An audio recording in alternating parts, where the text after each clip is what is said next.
13 sasakyan nagkarambola sa isang kalye sa Quezon City. Si Victoria Tulad naka-alerto 24. Mistulang pinipinglata ang taksing ito matapos mabangga ng 10-wheeler sa A. Bonifacio Street, Quezon City bandang alas 2 ng hapon. Bukod sa taxi, 11 pang sasakyan ang nadamay sa aksidente. Ayon sa mga pulis, nakahinto ang mga sasakyan dahil sa red light nang biglang tumbukin ng truck ang likod ng taxi at ma-sideswipe ang isang jeep sa kanan. Ang taxi tumama sa sinusundang kotse na tumama naman sa SUV sa kaliwa. Tila domino effect ang nangyari matapos madamay ang iba pang sasakyan. Agad namang kinuha ng mga pulis ang hindi pa nakikilalang truck driver para imbestigahan at hindi dumugin ng publiko. Ayon naman sa pahinante ng 10-wheeler, mabagal lang ang kanilang takbo.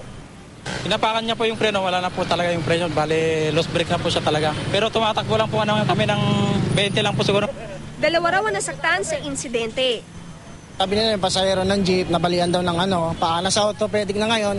Ngayon yung driver ng Mitsubishi Lancer, yung itim, allegedly, muntik na atakin. Ang taxi driver naman, nagpapasalamat dahil baling daliri lang ang inabot niya. Nakaramdam ako ng umiiyak yung preno niya, tapos bag, yun na. Nawalan ako ng malay eh. Medyo seconds lang din. Naharap ang tsuper ng truck sa kasong reckless imprudence resulting in damage to property and multiple physical injuries. Mahigit 1 oras din bago natanggal ang mga nagbangga ang sasakyan. Victoria Tulad naka-alerto, 24.